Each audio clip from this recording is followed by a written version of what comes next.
Bueno, muy buenas tardes a todos, muy buenas noches ya casi. Les damos la más cordial bienvenida.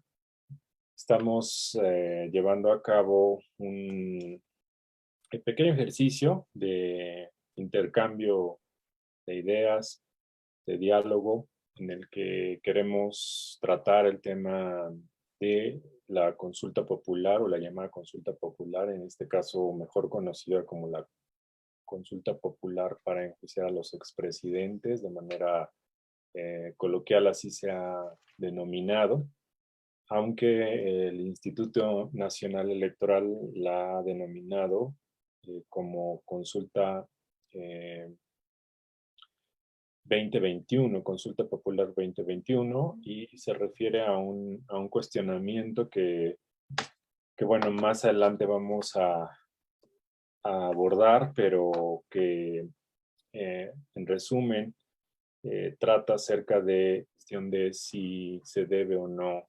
enjuiciar bajo procedimientos constitucionales, etcétera, a actores políticos que han llevado a cabo eh, acciones, ya sea en la administración pública o en puestos de representación, etcétera, en perjuicio del bien común o de la ciudadanía.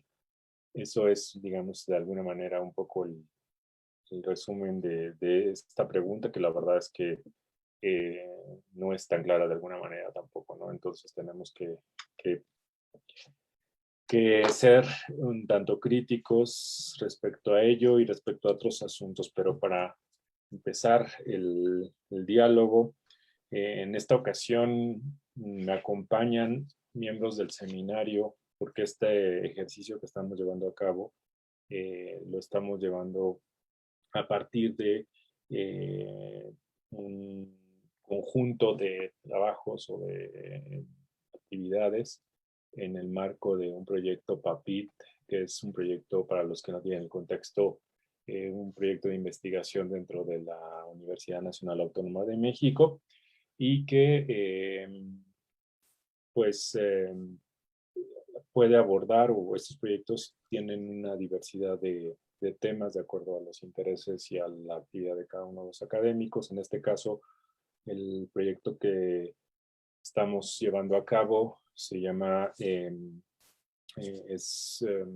sobre las consultas de liberación y comunicación política en las consultas ciudadanas en Ciudad de México bajo una perspectiva deliberativa. En resumen, ese sería como tanto el proyecto que nosotros estamos llevando a cabo. Sin embargo, nuestro trabajo como colegiado, en el que participan varios profesores y también algunos investigadores, etcétera, no se centra únicamente en el tema de las consultas ciudadanas, sino también está refiriéndose a otros temas que cruza el paraguas, el tema amplio que es el de la deliberación. Entonces, uno de estos temas es justamente el tema de las consultas en la variedad, y más bien de los instrumentos de democracia directa, como se les denomina, que pueden ser varios, o sea, son diversos, y que uno de ellos es lo que han llamado acá en México la consulta popular. Y bueno, para no ir, digamos, no alargarme en el contexto, estará con nosotros el maestro Alejandro Aguilar, quien es precisamente maestro en ciencia política y actualmente es doctorando en estudios del desarrollo eh, en el Instituto Mora, y es profesor de la Facultad de Ciencias Políticas de nuestra facultad, de nuestra alma mater. De algunos de los que somos miembros, de otros están, tienen algún otro origen, pero bueno. Y también está con nosotros la doctora Gabriela Morales, quien también da clases en la facultad y en la facultad da clases de ciencias políticas y es investigadora de temas de democracia y derechos humanos. Y por otra parte también tenemos hoy en esta charla a Pedro Flores, quien es comunicólogo político con experiencia en temas electorales y comunicación gubernamental. Ellos estarán conmigo conversando acerca de algunos temas alrededor de las consultas. Creemos que hay temas que hay que tratar, que hay que mirar de manera crítica, y ese es el propósito de esta charla que vamos a llevar a cabo. Entonces, bueno, pues me gustaría arrancar con una pregunta para cualquiera de mis compañeros, y esta es la de una muy general. ¿Qué es un instrumento de democracia directa? Porque hay en el contexto, digamos, mediático, de pronto se habla, incluso los propios actores políticos hablan de participación política y hablan de instrumentos de participación política, pero creo que propiamente tendríamos que llamarlos instrumentos de democracia directa. No sé si alguien quiere arrancar con esta pregunta de qué es un instrumento de participación o de democracia directa. A ver, Alejandro. Sí, bueno, muchas gracias por la invitación y muchas gracias por estar aquí con nosotras. Quisiera quizá empezar diciendo que no es un instrumento de democracia directa, ¿no? Quizá en buena medida se ha mistificado mucho la noción, pero un instrumento de participación política o de democracia directa no es un momento en el cual el pueblo soberano ejerce acción de gobierno, ¿no? Quizá esa es una primera retórica que tendríamos que evitar, pensar que este es el momento máximo de la democracia y en este momento vamos a poder tomar decisiones sumamente concretas sobre cuestiones relativas al hecho de gobernar. Ese sería en primer lugar, ¿no? En segundo lugar, también creo que deberíamos de alejarnos de ciertas lecturas demasiado críticas que quizás son necesarias, pero que empiezan por siempre manifestar que este tipo de ejercicios democráticos son solo oportunidades donde el público es manipulado por alguna clase de líder carismático y entonces quizá cualquier instrumento de democracia directa se vuelve nada más que una farsa en busca de legitimidad por parte del líder gobernante. Yo empezaría pensando entre ambos extremos, entre el extremo de la emancipación total del pueblo y el extremo de la manipulación total del pueblo, serían entonces las oportunidades de la democracia directa, ¿no? Eso para mí serían las preguntas fundamentales que podrían ir guiando nuestra reflexión. Ok, muy bien, Alejandro, muchas gracias. Creo que ahí hay algún tema de controversia, ¿no? Porque justo yo comparto la postura un tanto pesimista quizá, ¿no? En este caso, en esta experiencia que estamos llevando a cabo. Pero ¿por qué surgen en general las consultas o por qué surgen estos instrumentos? No sé si puedas comentarnos algo, Gaby.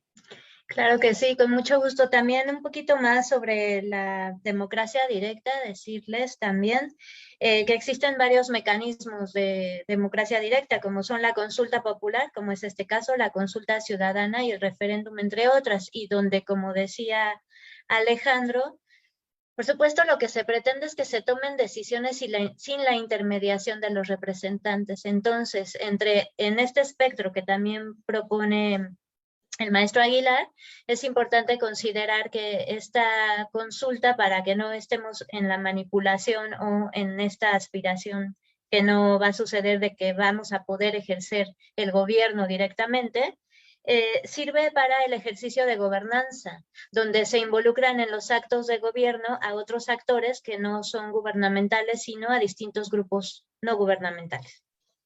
Sí, creo que un elemento primordial es pensar, digamos, de esta forma como la plantea Alejandro, en una suerte de justo medio y de observar como las bondades y lo que puede ser benéfico o positivo.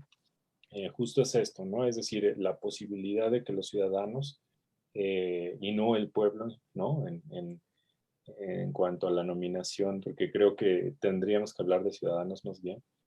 Los ciudadanos tenemos la posibilidad de poder incidir en ciertas decisiones que tendrían repercusión en el, digamos, en la comunidad, ¿no? A la comunidad a la que se esté aludiendo o donde se esté llevando a cabo este instrumento y justamente tendría que ver con, pues, en ocasiones, decisiones que tienen que ver con gobiernos, con políticas públicas o también incluso con decisiones que estarían encaminadas a las leyes, ¿no? A la modificación de leyes. Eso también creo que es importante decirlo.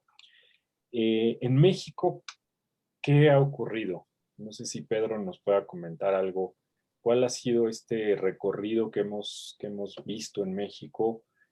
Parece que ciertamente este fenómeno y más bien este acontecimiento que vamos a tener el domingo, creo que sí es muy importante, relevante, no podemos soslayar eso, pero tiene antecedentes y se han venido llevando a cabo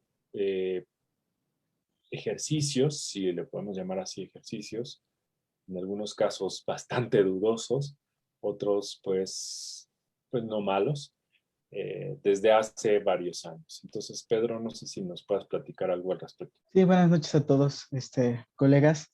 Eh, Creo que las consultas populares en tanto mecanismo aplicado en México son algo novedoso. O sea, las consultas ya tienen unos buenos años, o sea, como mecanismo de participación, pero en México son relativamente novedosos. Hablamos de los son mecanismos que han ido de la mano con la consolidación de la democracia mexicana, ¿no? Que han venido siendo apoyo de esta democratización que ha vivido el país. O sea, en este sentido, este caso particular, pues es el primer caso de consulta popular a nivel nacional. A nivel estatal, pues hemos tenido ya varios. En el caso particular de la Ciudad de México, tenemos una serie amplia de mecanismos de participación. Tenemos el referéndum, las consultas ciudadanas, la revocación de mandato. Tenemos recorridos con los jefes delegacionales que forman parte de todo este catálogo de mecanismos de participación. Entonces, creo que eso es algo que es importante resaltar. La novedad, entre comillas, del ejercicio que estamos viviendo ahorita, novedoso, insisto, en tanto que lleva poco sucediendo o poniéndose en práctica. Y la otra es que, en particular con este gobierno, es algo en el que se ha puesto mucho énfasis. Se ha puesto mucho énfasis en un sentido, digamos, lo positivo, como en este caso, y en un sentido más ambiguo, en el que se ha llevado a cabo consultas que no han cumplido con la metodología o con los requisitos legales que deberían de ser, ¿no? Pedro, pero perdón que te interrumpa, no sé si nos puedas dar alguna mención, algún caso de algún ejercicio previo que para que, digamos, la audiencia pueda recordarlo, sobre todo los que tienen el contexto de México y quizá también de la Ciudad de México, porque ha habido ejercicios que han tenido de alguna manera efecto y que parece que se olvidan, ¿no? Y que ¿no? Estamos ante una total novedad, pero me parece que ha habido otros intentos y no sé si puedes mencionar algunos relevantes y también me gustaría que mencionaras alguno que como tú dices, carezca de rigor y en realidad, de un apego a las reglas. Sí, mira, en el caso de la Ciudad de México ha habido hasta 20 casos, ¿no? En una gran variedad de temas. El segundo piso del periférico, el horario de verano, la suspensión, ¿no?, del horario de verano, el corredor Chapultepec, ¿no? Proyectos locales en cada una de las alcaldías. Por supuesto, cada año está el presupuesto participativo de las alcaldías, ¿no? En el caso federal, y es un poco para irlo encaminando a nivel federal, hemos tenido ejemplos que se han quedado a medias. Por ahí de la mitad del sexenio de Peña Nieto, el propio PRD intentó hacer una consulta popular acerca de la reforma energética. Al final ya estaba normada, ya había una ley, pero no se juntaron las firmas y aparte hubo un tema se canceló, bueno, no se llevó a cabo porque incluía los ingresos del país y ese tema, o sea, los ingresos de Pemex forman parte de cosas tributarias que no se pueden tocar en consultas populares. Entonces, por ahí ha habido un montón de ejercicios que se han llevado a cabo. Más reciente tenemos en este gobierno la consulta sobre los 10 proyectos prioritarios que incluyen el Tren Maya, el aeropuerto de Santa Lucía, la refinería de Dos Bocas, ¿no?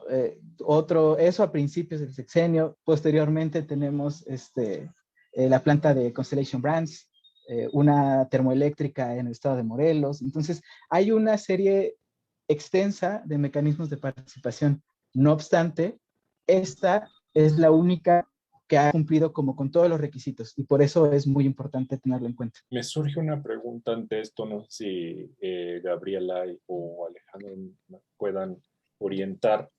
Entonces, todos estos otros ejercicios,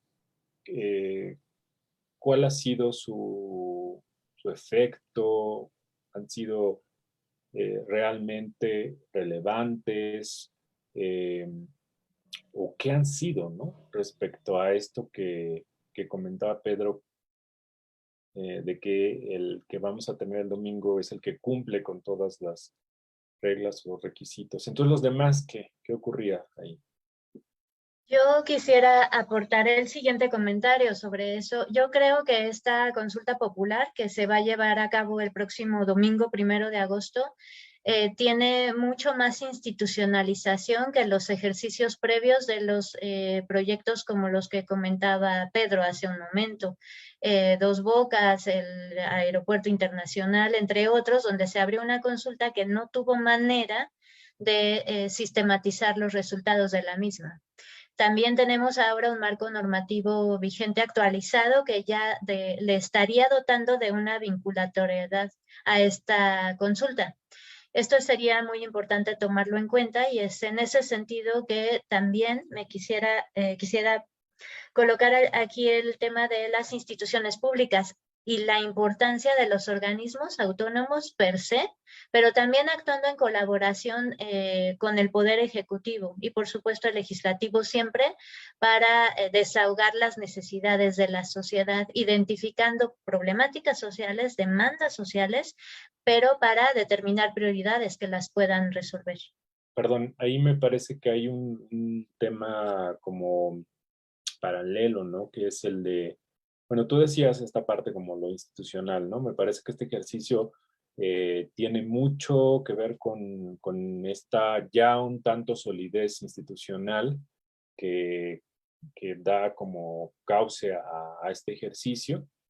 Hay una serie de procedimientos, de reglas que se siguen, que aparentemente se han cumplido, ¿no? Con cabalidad y que desembocan en este ejercicio. Incluso el INE, que es el Instituto Nacional Electoral, para los que no tengan el contexto mexicano, es el órgano que se ha encargado desde hace muchos años de las elecciones y lo retoma, ¿no? Como un mandato para poder organizar esta consulta. Se van a instalar casillas, se van a llamar a funcionarios de las casillas, que son los ciudadanos, y que van a estar, digamos, construyendo el propio ejercicio, esperando la participación de los ciudadanos. Pero me parece que hay un tema importante. Bueno, yo hace rato quería hacer como el contraste, porque decíamos, bueno, pues entonces si, como dice Pedro, ha ocurrido una serie de eventos que le llamamos consultas, ¿no? ¿Cuál ha sido la diferencia, ¿no? ¿Por qué las otras no son y esta sí, ¿no? Etcétera, ¿no? Yo creo que ha habido, pienso yo, que ha habido, a partir de lo que hemos nosotros estudiado y que hemos discutido incluso en las sesiones de seminario, ha habido ejercicios que se aproximan mucho más, otros menos, ¿no? A esta, digamos, a esta institucionalidad. Además, a estas reglas que se han establecido, como dice Pedro, a lo largo de los años, ¿no? Que han ido evolucionando también y que hoy tenemos un marco mucho más sólido, ¿no? o sea, que tiene o contempla muchos asuntos, pero ahorita vamos a ver con detalle algunos que creo que todavía están ahí, ¿no? Como un poco en el pantano. Pero bueno, entonces yo pienso que esa es la diferencia, ¿no? Em, Quería yo plantear la pregunta de qué es lo que se puede consultar o no. O sea, un poco tú comentabas, Gabriela, la parte en la que los órganos autónomos o incluso las organizaciones de la sociedad civil pueden participar, digamos, pueden sugerir, ¿no? O el propio, como en este caso, el propio ejecutivo o el propio legislativo puede también sugerir temas, etcétera. Eh, ¿Cómo es que se decide o cómo es este proceso, digamos, en el que se dice esto es pertinente o esto es materia de consulta o no? ¿Cómo se construye eso? Porque no es tan fácil, ¿no? No es nada más decir, vamos a hacer la consulta de cualquier cosa, ¿no? Sino hay toda una serie de procesos. No sé si alguien quiera comentar. Sí, me parece que tocas un punto central del debate que tenemos que dar. Y es en este mismo sentido en el cual yo dirijo mi principal crítica al ejercicio que está por realizarse este domingo que viene. Si bien considero que como todas las democracias cuentan con entramados institucionales complejos que ayudan a que haya pesos y contrapesos, que como muy bien decía la doctora Gabriela, se capte el interés de las demandas sociales a través de esta clase de ejercicios.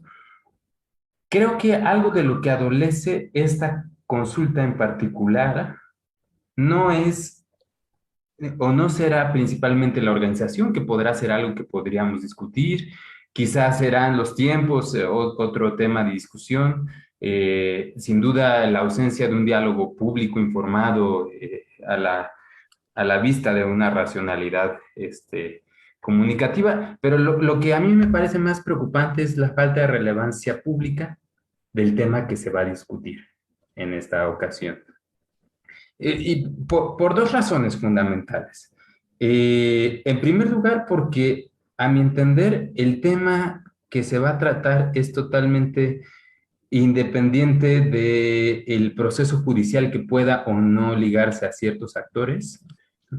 Y en segundo lugar, porque no me parece un aspecto sobre el cual el público pueda tener una opinión claramente formada o posiblemente formable en un futuro, ni que sea de una relevancia sobre la cual valga la pena consultar a la Vox Populi, ¿no?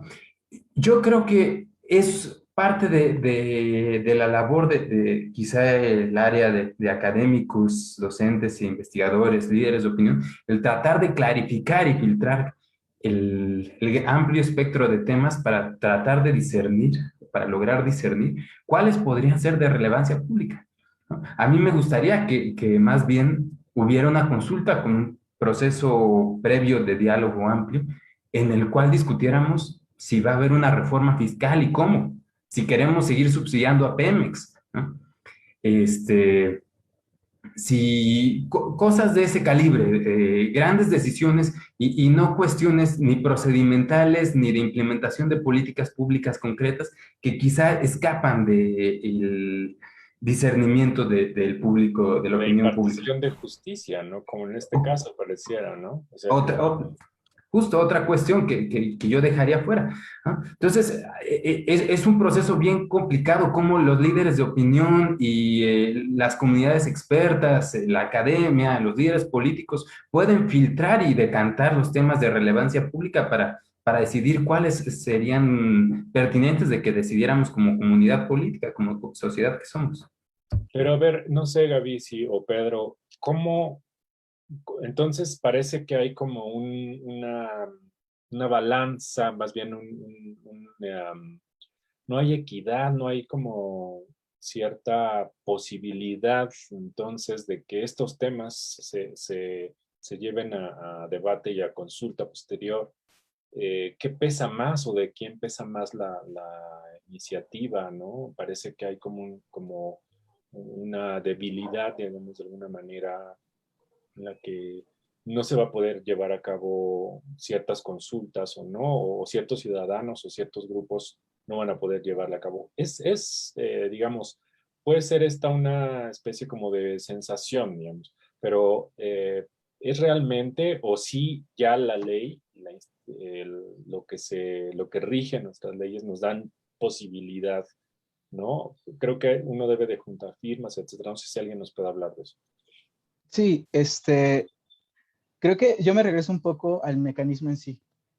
Creo que todo está muy bien. Para un gobierno, toda participación ciudadana es buena hasta que es mucha participación ciudadana, ¿no? Hasta que esa participación ciudadana empieza a complicar tu ejercicio de gobierno, es decir, temas como hace rato bien comentaba Gaby, de gobernabilidad, de gobernanza, ¿no? Entonces tenemos en ese sentido un tema de gobernabilidad, / gobernanza, y también de legitimidad que te da el mismo ejercicio ciudadano. Entonces, creo que eso es en un nivel general. Ya en un caso particular, y ya lo que dice la ley es muy clara.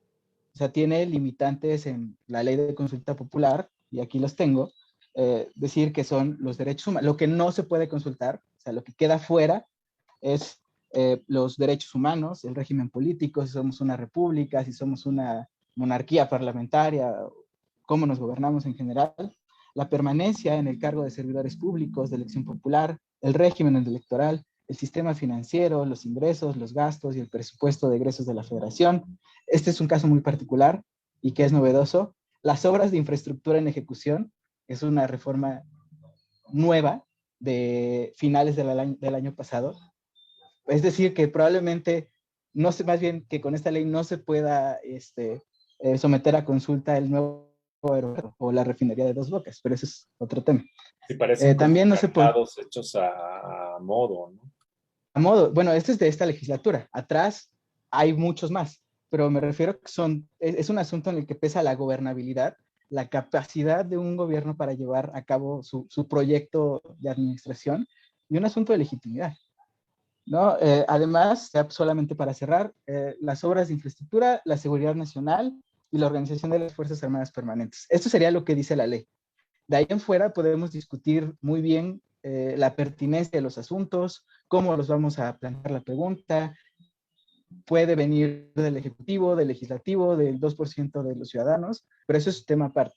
Sí hay que tener muy claro que la gobernabilidad en ese sentido es el candado pone una institución para llevar a cabo, para canalizar la participación ciudadana. Porque, insisto, muchas veces mucha participación ciudadana es demasiada participación ciudadana para un gobierno.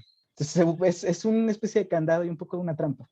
Sí, bueno, digamos que yo quisiera bueno, que la participación ciudadana pues es muy amplia y no está limitada a esto, ¿no? Como lo comentaba de inicio Gabriela y como lo comentábamos, ¿no? La participación de la ciudadanía no se limita al tema de las votaciones o de ir a las urnas, etcétera, o este tipo de ejercicios, sino tiene una serie de, es un espectro muy amplio, ¿no? Pero bueno, a lo que nos referimos, en este caso Pedro se refiere a que hay ciertos asuntos que a los gobiernos conviene o no poner, ¿no?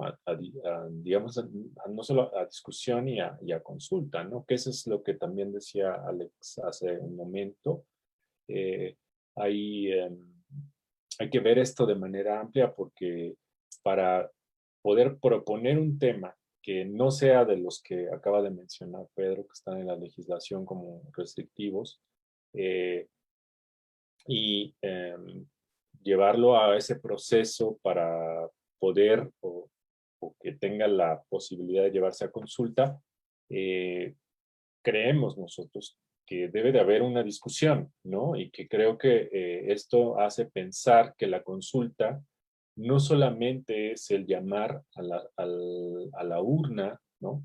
No se reduce el proceso a eso, que creo que en el imaginario puede aparecer eso, puede aparecer esa idea, ¿no? Sobre todo con discursos y con discursos políticos, me refiero, con posturas totalmente, digamos, más en el plano de la arenga política, ¿no? Digamos, no nos extrañemos ni nos espantamos, pero en esa lógica sí puede parecer que de pronto hay que llamar a los ciudadanos y que su tarea o su responsabilidad va a ser esa, ir a la urna y contestar. Y nuestra perspectiva del seminario y de nuestras discusiones que hemos tenido es que esto hay que asumirlo como un proceso político que tiene distintas aristas, dimensiones, y que es un proceso amplio, que va a terminar quizá en ese día de la consulta. Incluso hemos dicho que no solamente va a terminar ese día, porque después vienen procesos de vinculación o no, y cuestiones post consulta, digamos, ¿no? Que podrían ser incluso materia de controversia electoral judicial, digamos, pero entonces estamos planteando que el proceso es amplio. No sé qué nos puedas decir al respecto, Gaby, sobre lo que estoy comentando. Sí, muchas gracias. Efectivamente, yo también pienso que la participación nunca puede ser más que suficiente. Es necesaria para que los gobiernos actúen de forma democrática.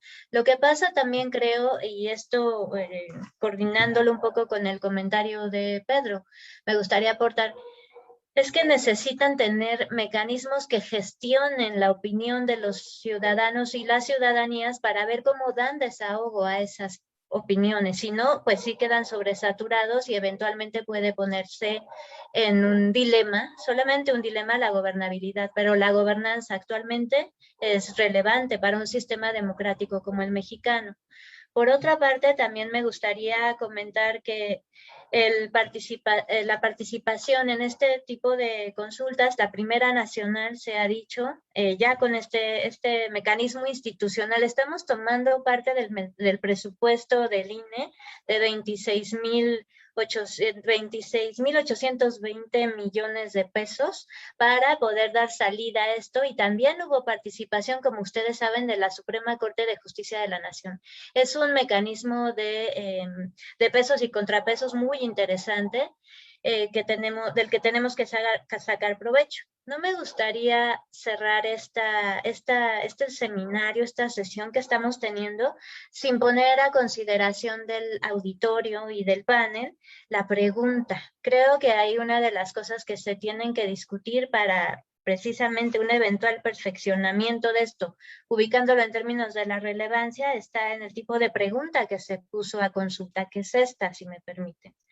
¿Estás de acuerdo o no en que se lleven a cabo las acciones pertinentes con apego al marco constitucional y legal para emprender un proceso de esclarecimiento a las decisiones políticas tomadas en los años pasados por los actores políticos, encaminado a garantizar la justicia y los derechos de las posibles víctimas? Desde mi punto de vista, esa tendría que ser y ha sido una de las principales críticas. Es una pregunta lata, es una pregunta sesgada, confusa y larga, que podría mejorarse eventualmente en otros términos cuando se identifique información relevante sobre la que se pueda consultar con estos limítrofes que, como ya bien mencionaban aquí, son los irreductibles de derechos humanos, garantías individuales y o cuestiones de impartición de justicia, ¿no? Bueno, sí, yo por eso hacía la pregunta de cómo es que se llegó, ¿no? a un tema, o cómo se llega a un tema, ¿no?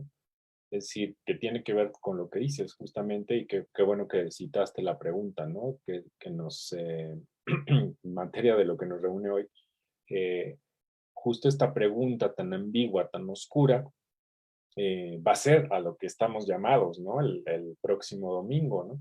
Pero me parece que detrás hay un proceso que implicó primero la propuesta de un tema o de una pregunta, y después todo un proceso que en el caso de esta experiencia particular llevó a la Suprema Corte de Justicia a modificar un planteamiento original del Ejecutivo y derivarlo en esta redacción que se vuelve totalmente ambigua, y yo también lo comparto, y para mi gusto oscura, pero con una intencionalidad también, esa es una percepción mía, ¿no? Pero con una también intencionalidad de que justamente haya ambigüedad en ciertos aspectos de esta pregunta. Hay cuestiones de la propia pregunta que son muy generales, que, por ejemplo, en el caso de que por lo que se pronostica, pues obviamente va a desembocar en un sí, no se va a llegar bueno, se pronostica que no se va a llegar a la participación que se necesita para que sea vinculante, pero se pronostica sí que haya una mayoría de que diga que sí, ¿no? Pero ante eso, primero no va a haber vinculación, y después, digamos, pensándolo en términos de decir, bueno, vamos a interpretar estos resultados y vamos a decir que la ciudadanía está en acuerdo, como dice la doctora Gabriela, hacia dónde va, hacia dónde iría, ¿no? Tanto la consecuencia de estas decisiones.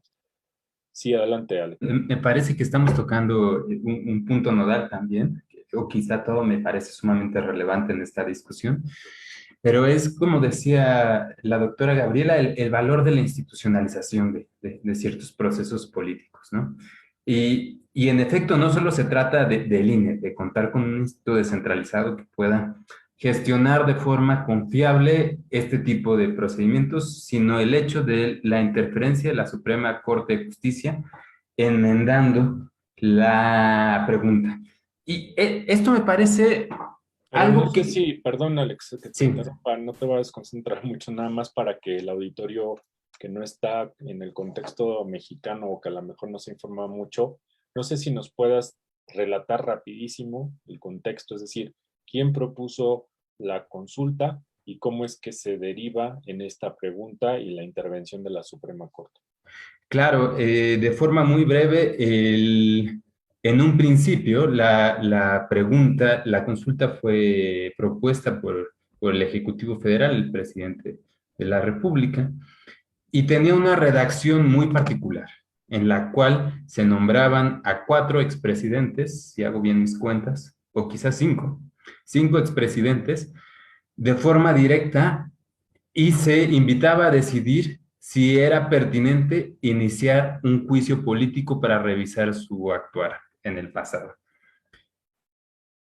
En algún momento, la Suprema Corte de Justicia, me parece que con toda la razón, atrae la cuestión y dictamina que no es posible conducir la pregunta de tal forma porque implicaría violar la presunción de inocencia sobre las personas que posiblemente podrían ser sujetas a juicio.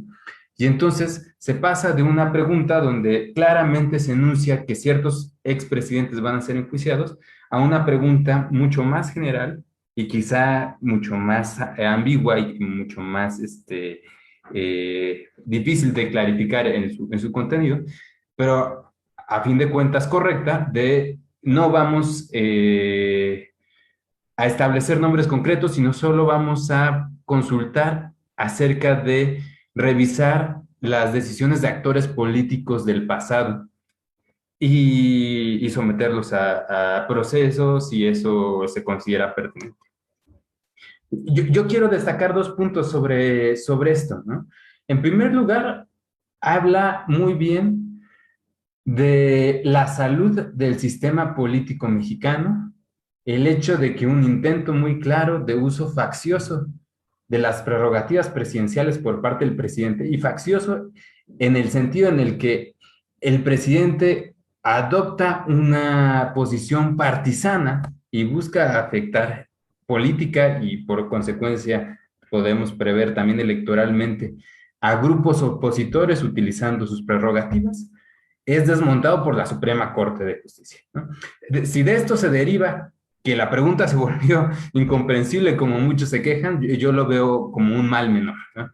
El hecho de que las instituciones hayan podido generar un cerco efectivo a la voluntad del presidente de hacer un uso faccioso de su poder, me parece muy relevante. y me parece que habla muy bien de la institucionalidad mexicana. Y la otra cosa, que es algo que me parece hermoso que sucede en todos los países con instituciones medianamente saludables, es que el uso de esas instituciones permite que en algún momento los mismos recursos que se utilicen puedan volverse en cierta manera autónomos de los orígenes para los cuales fueron planteados. Algo que el presidente quizá no ha contemplado son las implicaciones políticas que pueda tener esta consulta, porque está sentando un precedente de que puede revisar políticamente las decisiones de mandatarios anteriores e impugnarlas. Él está quizá como todo un optimista crónico, pensando que todo le va a salir bien y que no se va a exponer a ese riesgo en el futuro. Pero la pervivencia de las instituciones siempre se impone a los actores, ¿no? La misma institución que él está impulsando y a la cual está dando legitimidad, en un futuro va a poder ser una herramienta útil para revisar su propio mandato. Y eso quizá puede ser un indicador más de una democracia funcional. El hecho que un día puedas ganar y tener a la voluntad popular de tu lado y al día siguiente puedas perder, ¿no? El hecho de que el poder circule y se distribuya. Y me parece que es una postura, creo que muy optimista. No es un, no es una, no estoy, digamos, refutando, ¿no? Sino más bien, creo que sí es el lado más bien optimista, ¿no? De lo que ocurrió, de la experiencia. Estoy de acuerdo en que, eh, digamos, como lo que ocurrió nos da cuenta de que las instituciones y los equilibrios pueden tener efecto en cierto sentido, pero yo insistiría bueno, hay dos cosas. Una, lo que comentaba la autora Gabriela, eh, la ambigüedad de la pregunta eh, mm, tiene, tiene consecuencias, digamos. O sea, vamos, yo entiendo que está aminorada esta primera intención del Ejecutivo o que se modificó y por tanto se ve ese contrapeso, pero lo que resultó, no sé si conduzca de alguna manera a lo que comentas o lo que comenta Alejandro, ¿no? Cuando habla de que quizá también pueda ser un recurso que se eche mano para poder cuestionarle o poner a consideración, ¿no? Lo que el desempeño del propio presidente posteriormente o en el futuro. Me parece que la pregunta eh, no da para eso y creo que voy al segundo punto que quería plantear. Sí ha sido de manera discursiva y de manera retórica, ha sido utilizada, ¿no? O ha sido utilizado este instrumento, ¿no? De alguna manera podría decir, ha habido una perversión del instrumento para llevar a cabo un discurso político, ¿no? Una postura política que complace y que hace eco en ciertos sectores de la población que evidentemente van a decir, pues estoy de acuerdo en que se juzguen a los actores y que discursivamente, y eso lo trabajan mucho los que han estudiado el discurso, al final lo que resultó es una pregunta que si bien no hace alusión, ¿no? A los expresidentes, eh, sí la hace implícitamente, es decir, discursivamente hablando, incluso, así como han planteado la propia campaña de comunicación por el sí, pues se habla prácticamente, o por lo que yo he escuchado en medios o incluso en autos que van vociferando discursos en apoyo a esto, hablan de una consulta sobre los expresidentes. Entonces creo que ese es otro asunto. O sea, yo pongo ahí dos temas, ¿no? Uno, lo que decía Gabriela, la ambigüedad y la poca concreción de la pregunta, que no sé si tenga, por tanto, un resultado también concreto, ¿no? O hacia dónde va a estar vinculada, ¿no? Eso, y que creo que eso tendría que ser algo realmente importante. Y por otra parte también el uso discursivo político, ¿no? Sesgado, que conlleva una serie de apreciaciones, ¿no? Acerca de muchos asuntos y que está asociado, y eso quizá yo no lo comparta o quizá en términos no total lo comparta, pero está asociado a ciertas prácticas populistas. Entonces, no sé si quieran comentar algo, Pedro, después... Sí, en tanto al discurso, creo que esa parte es muy importante y relevante porque la pregunta, la redacción de la pregunta en sí misma es un posicionamiento de la Corte. ¿Por qué? Porque cuando llega la primera versión de esa pregunta, la del presidente, mantenía nombres, mantenía toda una serie de una redacción que seguramente iba a atentar contra los derechos de ciertos personajes y que por lo tanto iban a ser anticonstitucionales y por lo tanto la consulta no se le podía dar el visto bueno a esa consulta. Lo que hace la Corte es volver a redactar la pregunta. De hecho, hay toda para volverla constitucional, es decir, para que no entre en conflicto con las leyes y evidentemente con la propia Constitución, con la defensa de los derechos humanos. Al redactar la pregunta, yo creo que ahí mismo la Corte está posicionándose y está tomando una postura dentro del juego político. Es decir, no se enfrenta al presidente al rechazar la pregunta, pero tampoco le da carta blanca al presidente para que pueda hacer lo que sea. Es como que le sirve un vaso al presidente, pero no lo llena, ¿no? Y ahí podemos encontrar el uso discursivo y al mismo tiempo un uso político no un uso político, más bien la Corte asume un posicionamiento político en un evento concreto. Y eso, bueno, se puede calificar de muchas formas. Yo no sería tan optimista en un sistema al decir que habla estrictamente de la salud de las instituciones, pero sí que hay ciertos contrapesos que han funcionado en este momento. Ahora, también yo resaltaría un tema contextual, que precisamente en octubre del año pasado se estaba discutiendo no solamente este punto, sino una serie de reformas impulsadas por el presidente que podían terminar, que podía parar la Suprema Corte, ¿no? Y que era como el último dique de muchas reformas que él tenía, ¿no? Entonces, creo que ahí seríamos ingenuos si no reconocemos ese papel que está asumiendo la Corte.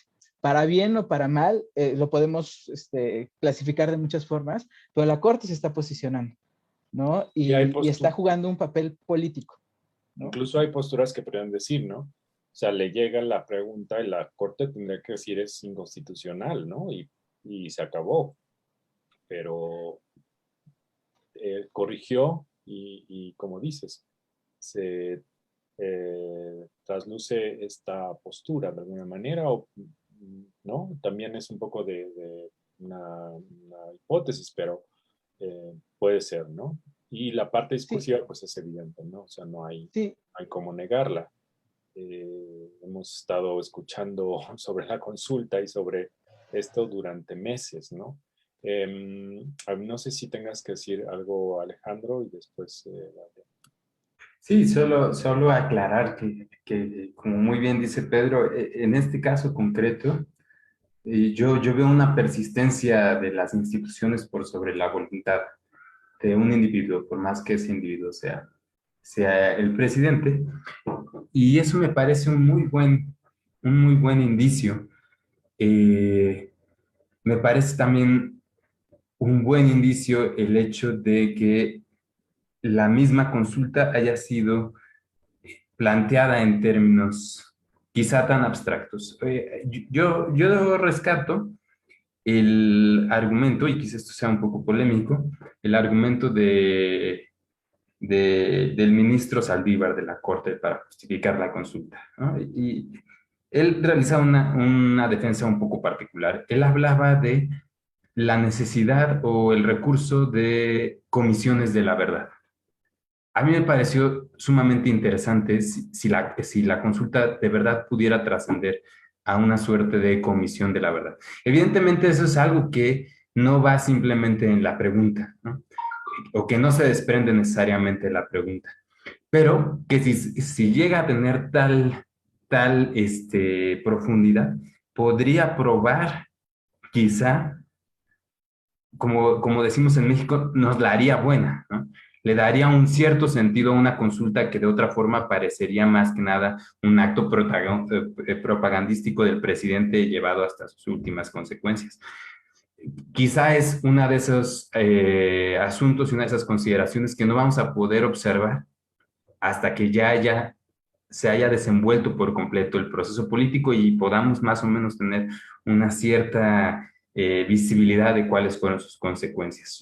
A mí me gustaría pensar que sí va a llegar a un alcance de este calibre. El asunto, no sé, Gaby, qué opinas, pero la pregunta no dice eso, ¿no? El tema es, o sea, nosotros podemos especular y podemos sacar hipótesis sobre en qué va a derivar, pero la pregunta no dice eso. Yo ahí en ese sentido, no sé si me permitas, Gaby, ahorita un momento te doy la palabra,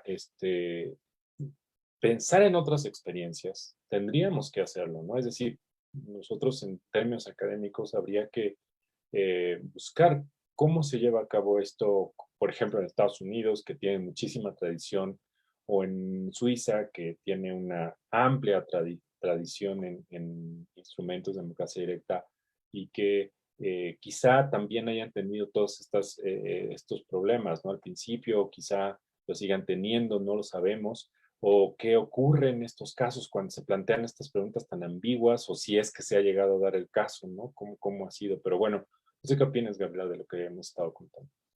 Claro que sí, muchas gracias. Pues sobre esta parte quisiera retomar los planteamientos previos sobre las reformas judiciales, las reformas que se estuvieron negociando también a finales del año pasado, donde respecto a las reformas judiciales hubo también mucha polémica, incluso por el nombramiento de la extensión de la presidencia de la Suprema Corte de Justicia de la Nación, entre otras.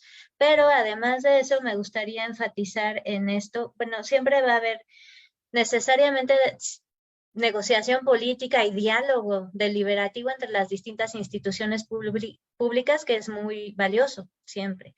Pero también recuperar esta parte que mencionas, Iván, yo también creo que no es posible derivar que va a existir probablemente, eventualmente, una comisión de la verdad, que son las aplicables en los contextos de justicia transicional, que no es el caso que estamos en este momento enfrentando en México. Lo que tenemos es una corrupción bastante profunda en distintas instituciones del Estado y una percepción de esta corrupción muy lacerante para la sociedad. Entonces, en ese sentido, yo también coincido con lo que planteas, Iván, de estudiar otros modelos en otras naciones que tienen pues estos protocolos de consulta popular y que han tenido ejercicios de justicia transicional, porque lo que sí tenemos también aquí son numerosas violaciones sistemáticas graves de derechos humanos que tienen que ser reconfiguradas para la reparación del daño de las víctimas, entre otras. Y a mí me parece, por ejemplo, que la vía, o sea, la vía incluso de esto que comentaba Alejandro, de estas comisiones, no tendría que ser eso, ¿no? O sea, podría ser una propuesta que venga totalmente directa y totalmente enfocada a ello, eh, pero me parece que la construcción de esas comisiones, de la verdad, etcétera, tendría que ser de otra forma. Pero esa es mi opinión e insisto, la pregunta no dice eso, ¿no? Puede derivar en eso, pero no dice eso. Entonces, miren, resulta como un poco absurdo, ¿no? Es decir, ¿por qué estar planteando lo que no dice la pregunta? ¿No? O sea, eso es lo que me parece a mí como totalmente extraordinario, ¿no? Por una parte, escuchar spots, escuchar propaganda o ver carteles donde hablan de una consulta que habla de expresidentes, pero que en realidad la pregunta no va a ser relación a los expresidentes, sino algo totalmente ambiguo que no sabemos qué es. Y por otra parte, hablar de los motivos que llevaron a la redacción, etcétera, porque podría ser que va a derivar en tal o cual cosa. Me parece que es demasiado optimismo, ¿no? Pero bueno, no sé qué tengas que decirnos, Alejandro, en esta discusión. Claro, yo estoy totalmente de acuerdo con todo lo que se ha dicho. Eh, en este punto, mi crítica principal sobre la consulta es, como lo dije en un principio, la poca relevancia pública de lo que se ha sometido a consulta.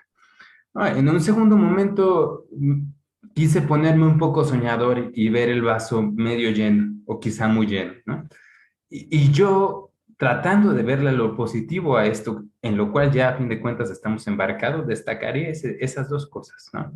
La persistencia de las instituciones, ¿no?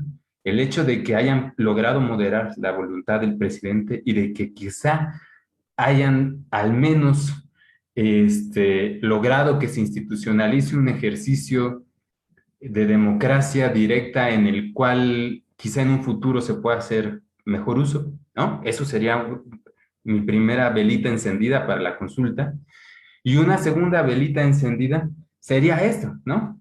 Que quizá, que parece que no va a resultar porque todo parece indicar que es solo una estrategia de comunicación política del presidente en turno, pero que en un futuro pudiera dar inicio a un proceso en el cual se pudieran revisitar ciertos aspectos de la historia política mexicana reciente que necesariamente necesitan ser vistos con nuevos ojos a la luz de la justicia, ¿no? Pero bueno, a fin de cuentas, coincido con ustedes, son dos velitas que yo le prendo a la consulta y que nada garantiza que vaya a ir en esa dirección. Gracias, Alejandro. Pedro. Sí, creo que yo también soy optimista, ¿no? A mí me gusta ser optimista porque creo que es un paso hacia la dirección correcta.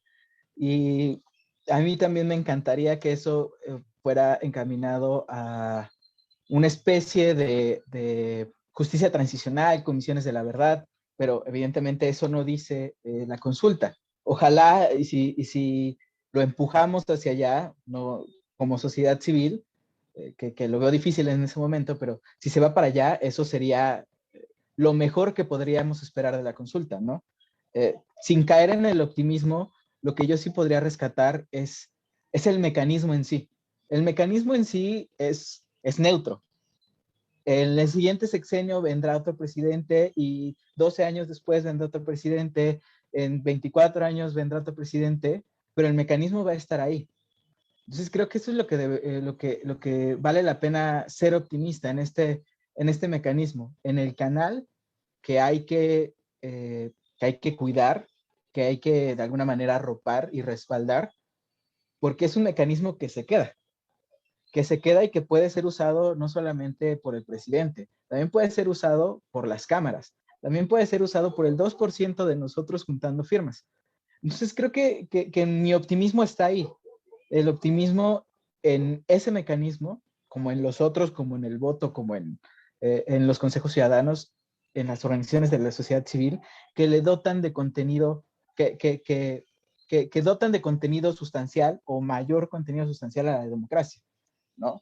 En este momento yo podría destrozar desde mi punto de vista particular la consulta, pero creo que el tema va más allá de esta consulta, ¿no? Es un tema mucho más profundo de participación ciudadana en el que este caso particular, eh, pues va a ser uno más de un montón que esperemos que hayan en un futuro, ¿no?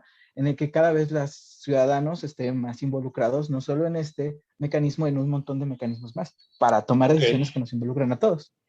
Sí, creo que para un poco plantearlo al auditorio, nuestra postura no es realmente una postura negativa, ¿no? De descalificar o per se o de cuestionar simplemente, sino creo que coincide con esto que decía Pedro, que nosotros reconocemos que es un instrumento, un mecanismo que va a ser una experiencia, ¿no? Que va a ser una muy buena experiencia seguramente en términos de cómo llevar a cabo esta consulta a nivel nacional, la intervención del INE, ¿no? Que ha sido también importante y crucial.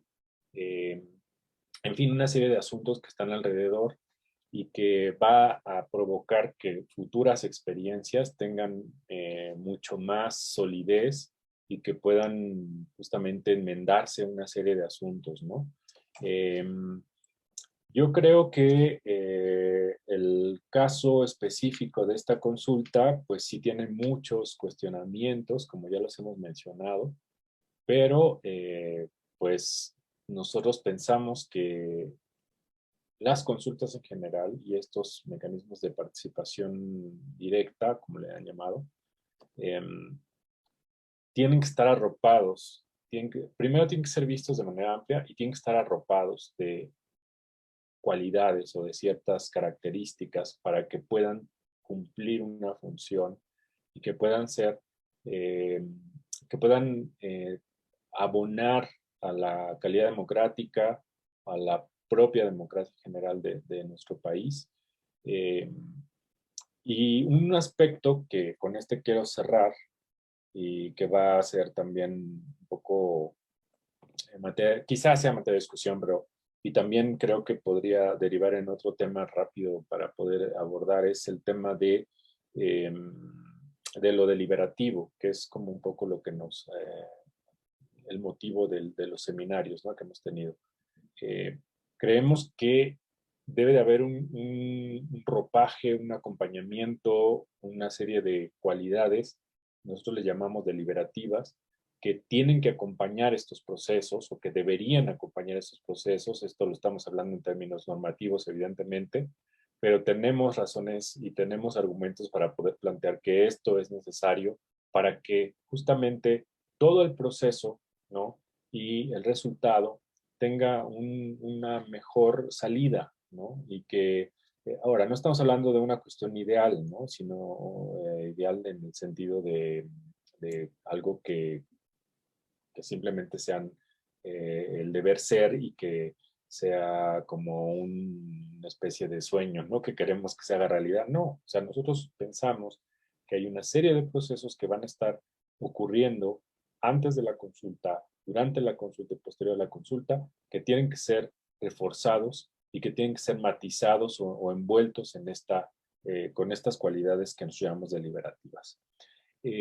Un aspecto justamente que no hemos tratado y que me gustaría tratar y que se deriva, y creo que tiene que ver con esta cuestión deliberativa, es la comunicación política que está alrededor, ¿no? de este proceso. Ya creo que lo mencionaba Alejandro, no me acuerdo quién lo decía, pero yo pondría, por ejemplo, un caso, ¿no? O sea, más bien un aspecto de todo el proceso. Es decir, ¿quién, por ejemplo, en el caso de que del desempeño de una consulta, que se esté haciendo una pregunta, por si no, ¿quiénes están a favor del sí? ¿Quiénes están a favor del no? ¿Quiénes van a llevar una campaña a favor del sí? ¿Quiénes van a llevar a cabo una campaña a favor del no? ¿Quién les va a dar recursos para que lleven a cabo comunicación a favor del sí? ¿Quién es a favor del no? ¿Cómo se va a normar eso? ¿Cómo es que los ciudadanos vamos a obtener información acerca de estas dos posturas? Que no solamente es decir sí o no, sino es argumentar o tratar de tener elementos racionales atrás del sí y atrás del no, pero en términos de la comunicación que se va a dar alrededor de las consultas, ¿cómo es que se van a llevar a cabo estos procesos, por ejemplo, ¿no? Es algo que nos preocupa, no sé qué opinen Alejandro, Gabriela, Pedro. Pues es la pregunta del millón, ¿no? ¿Cómo volver estos procesos de democracia directa relativamente funcionales en sociedades complejas donde la información es difusa, la capacidad de formarse juicios es limitada, el tiempo es limitado, ¿no? la estructura incluso de incentivos para que las preferencias se puedan alinear a veces no son las adecuadas. Yo creo que esto habla mucho, en buena medida, las dificultades que hemos tenido para tener diálogos sociales amplios. Pienso en consultas pasadas, por ejemplo, la consulta que se dio a propósito del aeropuerto de la Ciudad de México, el que entonces era nuevo aeropuerto, tenía mucho que ver con las características de la democratización en México. Y esto es algo en lo que quizá Gaby me pueda corregir. Pero mi hipótesis central es que la democratización en México se dio a partir de la dimensión institucional mediante la creación de ciertos cuerpos colegiados autónomos que aseguraran que las elecciones fueran objetivas y neutrales. Pero no necesariamente se dio debido a que hubiera un cambio sustantivo en las formas de la cultura cívica, de la cultura política, en la incorporación de la sociedad civil de forma organizada a la vida pública. Siempre ha habido sociedad civil en México, pero tenemos que reconocer que ha sido una minoría. Entonces, hemos aprendido a identificar en México democratización con INE, por decirlo de alguna forma. Y eso tiene sus virtudes, pero también tiene sus alcances, ¿no? El INE puede organizarnos la mejor consulta que podamos soñar, como puede organizarnos quizá las mejores elecciones, pero no necesariamente puede hacer que tengamos un diálogo informado y racional como sociedad a propósito de lo que vamos a decidir, ¿no? En ese sentido, yo creo que México ha vivido una democratización incompleta, ¿no? Hemos democratizado ciertos ámbitos institucionales, pero ha tenido un cierto alcance a nivel social relativamente limitado. Yo creo que en este, como en otras ocasiones, hay que fingir que se hace para lograr, ¿no? Empezamos como haciendo el cómo sí. No vamos a presuponer que la sociedad se va a incorporar al diálogo público de inmediato, pero si no es abriendo estos espacios, no habrá otra manera de poco a poco ir formando esa cultura política deliberativa, si es que se pudiera caracterizar una cultura política de esa forma. Como lo reitero, en este aspecto particular, seguramente la doctora Gabriela sabrá mucho más. Muchas gracias, Alex. Muchas gracias a todos. Aquí quisiera contribuir con el siguiente aporte para su consideración. Yo creo que efectivamente tenemos que pensar de qué manera se puede comunicar mejor sí para qué, no para qué, y de qué manera es que los distintos actores involucrados en las dos diferentes posturas tienen posibilidad de hacer esta distinción. Y no es igual a la que ha tenido el presidente de la República, por ejemplo, o muchos otros funcionarios y funcionarias públicas en los medios de comunicación para colocar distintos mensajes. Entonces, eso sería algo muy importante a tomar en cuenta. Lo que tenemos en la ciudadanía, por supuesto, son las redes sociales también, entre otros, y estos espacios de discusión para que se pueda empezar a hablar sobre los temas y que cada persona de distintos sectores, porque efectivamente, como bien señalas, Alejandro, la sociedad civil organizada no es tanta ni tan fuerte como probablemente pudiera ya haber sido, pero existe y sigue tratando de intentar hacer también un contrapeso no gubernamental a estas decisiones. Pero como de forma individual también cada una y uno de nosotros podemos tener esta participación cuidando no difundir información que no sea pues que haya sido verificada en ciertos términos, porque si no, no estaríamos contribuyendo a esta comunicación.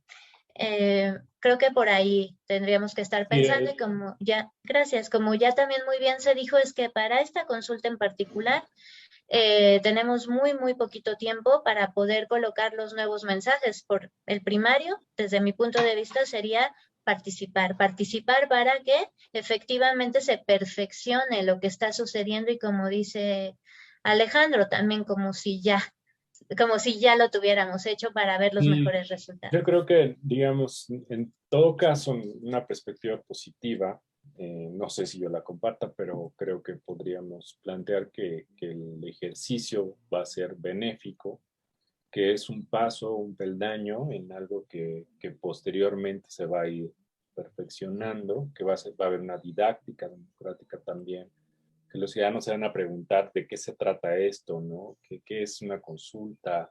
Eh, Incluso algunos que vayan a las urnas van a vivirlo, ¿no?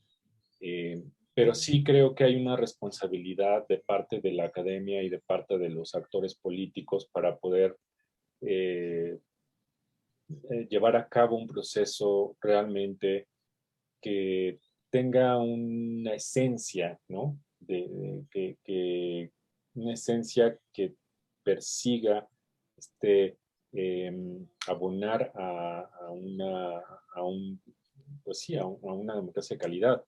Eh, Porque de otra manera tenemos actores que utilizan esto con fines, ¿no? Políticos y discursivos, bla, bla, bla, como ya lo decimos, y también tenemos un proceso bastante, pues, apresurado, ambiguo, que no se sabe, ¿no? O sea, por ejemplo, en este caso no sabemos quiénes están por el sí. Sabemos muy bien más bien quiénes están por el sí, pero no sabemos si hay quienes estén por el no. O sea, esta pregunta no permite observar eso, ¿no?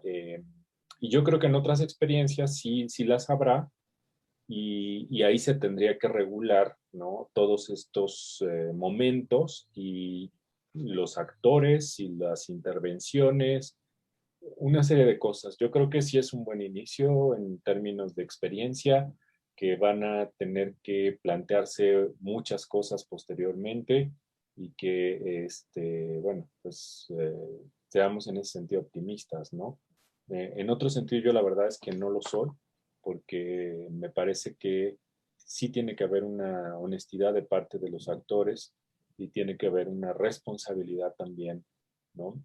De los actores, porque si no, entonces hay un doble discurso y hay una perversión también, ¿no? Y eso me parece que es lamentable, ¿no? Y que tenemos que ser mucho más responsables en términos de lo que nosotros estudiamos y observamos, y también de lo que los actores llevan a cabo. Y bueno, pues quisiera yo ir cerrando. Vamos, Pedro, tienes la palabra. Me regreso un poco a la pregunta y me refiero meramente a los aspectos procedimentales. En este caso, al ser el primer ejercicio en forma, creo que adolece de muchas cosas. En primero, el aspecto procedimental, el INE no pudo desplegar su capacidad completa para instalar un mayor número de casillas. La economización de recursos, si bien no creo que afecten el resultado, o sea, determinante, creo que por ahí podríamos hacer que al menos los recursos estén contemplados y asegurados para que se lleve esta clase de ejercicios y el instituto no tenga que andar peleando por eso. El otro es los tiempos. La convocatoria que emitió la Cámara de Diputados es un poco, está reducida en tiempo. ¿Sí? Tanto que ahorita los actores del sí, digamos, el gobierno, parte de Morena, dice que es muy poco tiempo y que no se ha llegado a comunicar bien. Me refiero como herramienta de comunicación y lo que referías a la pregunta. Entonces, creo que hay muchas cosas que se pueden ir arreglando ahí. Hay muchos, digámoslo así, nichos de oportunidad. Garantizar los recursos, organizar, garantizar los recursos, organizar de mejor manera esos tiempos, que si bien hay una convocatoria, pues debería de tener al menos mayor claridad en el que los actores estén más o menos de acuerdo, ¿no? Ahora, sobre la representación del no, yo no conozco a alguien que esté a favor de no enjuiciar a los actores políticos del pasado para que se tomen las acciones pertinentes. Entonces creo que hay un error de comunicación y de que aglutinemos esos intereses, ¿no? Y eso creo que nos toca a nosotros, a la sociedad en general, ¿no? Por Entonces, eso creo creo que que por ahí... estoy de acuerdo, por eso creo que tendríamos que tener una visión crítica, ¿no? Es decir, Sí, a mí sí, me parece que la pregunta que resultó es como si preguntáramos, y yo sé, me van a criticar, pero me parece como una pregunta similar ¿hay que enjuiciar a alguien que robó, no? ¿Lo hacemos o no lo hacemos? Seguramente la mayoría va a decir que sí, ¿no? Y pocos van a decir que no. Entonces, Ahí voy creo que con mi... esa es a lo que yo me refiero cuando hablo de una cierta honestidad, ¿no? De parte de ciertos actores, de haber echado a andar este procedimiento y el recurso público que se está empleando, porque además, o sea, a lo que a mí me parece crítico también es que se echa a andar una consulta con tanto recurso y que la pregunta sea esa, ¿no? Que a eso tengamos que ir. Podríamos hacer interpretaciones de la pregunta, podríamos hacer hipótesis de en qué va a derivar el resultado, en si se va a vincular respecto a algo, pero eso es muy pantanoso, ¿no? No asegura nada, ¿no? En cambio, Sí, sí justo. lo que ha sido es una utilización de este recurso de democracia directa para un discurso específico, ¿no?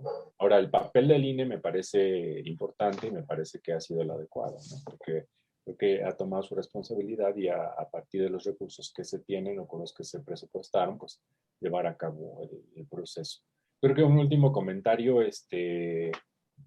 Alex, Gabriela y luego Pedro, para cerrar ya finalmente la mesa que se nos ha alargado más de lo que habíamos planeado. Pero bueno, hay muchos temas de discusión. Bueno, yo voy a rescatar solo el comentario con el que abrió Gabriela acerca de la necesidad de institucionalizar estos mecanismos, ¿no? Probablemente este primer ensayo no nos deje muy satisfechos, pero quizá el próximo año podamos tener una consulta popular sobre un tema de verdadera relevancia pública, acompañado de un proceso de diálogo previo razonable e informado, y con una clase política receptiva a las demandas anunciadas a través de este tipo de mecanismos. Esos son mis mejores deseos para esta consulta y para las consultas en el futuro. Muchas gracias, Alejandro. Coincido totalmente. Gabriela. Sí, muchas gracias. Muy brevemente, igual pues seguir pendientes de que esta institucionalización sea más efectiva para llevar a los resultados que merecemos como sociedad por las difíciles condiciones que hemos vivido, entre otras, y las mejores que merecemos. Sería todo. Muchas gracias. Muchas gracias, Gabriela. Pedro, ¿qué es lo que tienes que decir para cerrar? Sí, solamente para concluir, apropiarnos de estos mecanismos de participación, ¿no? Insisto, los mecanismos se quedan, gobiernos, actores políticos van y vienen, de la sociedad nos queda participar, apropiarnos de eso, no permitir que este tipo de instrumentos se diluyan, porque creo que son muy importantes, le dotan de una calidad sustancial a la democracia que bien nos hace falta y es una oportunidad para verdaderamente incidir. Entonces, en tanto que se vayan mejorando, esto nos va a llevar por buen camino, ¿no? Entonces, apropiarnos simplemente de la participación y de estos mecanismos. Muchas gracias, Pedro. Sí, en efecto, yo creo que va a ser un ejercicio interesante, va a ser una buena didáctica democrática. Seguramente vendrán ejercicios posteriores mucho más refinados. Habría que, como dice Pedro, apropiarnos, pero no solamente apropiarnos en términos de ir a las urnas, sino de pensar en todo el proceso, que es un proceso amplio, que es un proceso complejo, y en todo caso, pues participar, saber que existe el instrumento, incluso, ¿no? Estar preparados para ello, saber que podemos utilizarlo, quizá a lo mejor no sé si sea tan fácil hacerlo de manera individual, pero sí en términos de organizaciones de la sociedad civil que pueden tener mucho más fuerza para poder llevar a cabo iniciativa. También creo que lo importante en términos académicos será como abonar, ¿no? a la comprensión del fenómeno en su complejidad. Y también yo creo que hacer comparaciones, ¿no? Yo creo que aquí sí vale mucho el ejercicio de la ciencia política en términos de comparar qué ha ocurrido en otras latitudes, ¿no? Será muy interesante ver a estos países que tienen amplia tradición democrática y amplia tradición en estos instrumentos, para ver qué ha ocurrido, ¿no? Cómo se han dado las cosas. Otro tema interesante que no tocamos y que creo que podría ser también tema de otra charla es el uso populista, o como le han llamado, el uso populista de estos recursos, que también yo sé que tiene mucha controversia, pero creo que también es importante comentarlo. Pero bueno, pues creo que ya se nos ha acabado el tiempo. Les recuerdo que el próximo 17 de agosto vamos a tener una sesión también con invitados muy interesantes sobre el papel de la deliberación en la movilización ciudadana o viceversa, que tanto la movilización ciudadana puede derivar en procesos deliberativos. Va a ser muy interesante tener la voz de dos académicos, uno de la UNAM y uno del Colmex Instituto Mora, que van a estar debatiendo y van a estar participando en esta mesa, que será muy interesante. Y posteriormente también tendremos otra, una semana después, en donde vamos a hablar de otro tema relacionado también con cuestiones deliberativas, y así vamos a tener una serie de eventos a lo largo de este último tramo del año 2021. Y pues bueno, les agradezco la participación a mis colegas y miembros del seminario de Comunicación Política y Deliberación, y pues bueno, seguimos en contacto. Muchas gracias a todos y a la audiencia. Muchas gracias. Hasta luego.